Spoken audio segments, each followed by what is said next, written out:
All right guys, let's talk shoulder mobility. So I'm gonna start off with a foam roller. It's one of the easiest movements you can do to kind of loosen up those shoulders. What I'm gonna do is I'm gonna put the foam roller on the floor, and all I'm gonna do is get it into the top of my lap. What happens is sometimes you get really tight and you need to loosen up all this scar tissue in here. So I'm gonna get into that muscle, the top of the lat here, as well as the top of the tricep, where everything kind of connects. And I'm gonna be allowed to internally rotate, externally rotate with my arm. It's gonna loosen all that stuff up. So let me show you a little bit of that. I'll start off on my left side. I'm gonna get that foam roller in the top of my lap.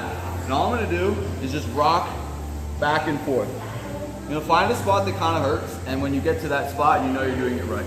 Okay? To get up a little higher, when you get to the bottom of that tricep, I'm gonna do the same thing.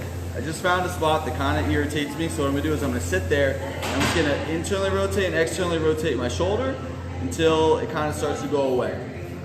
Another version of working on your shoulder mobility, I'm gonna use a lacrosse ball and the side of the wall. It's the same kind of setup as I had with the foam roller. I'm gonna get my arm up nice and high. I'm gonna get that lacrosse ball into the top of my lat, and I'm gonna kind of just push myself into the wall and just rock back and forth. What I can also do is take that lacrosse ball, get it into the outside of my shoulder, and rock back and forth until it finds something that kind of hurts and I know that I'm hitting the right spot.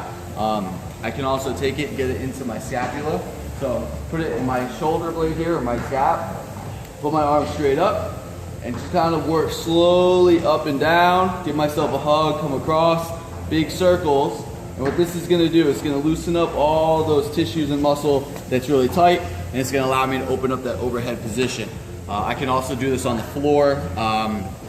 You can apply a lot more pressure that way. You can put all your body weight into it. But for starters, just try it on the wall first, and when you get good at that, when you feel comfortable, then move it to the floor.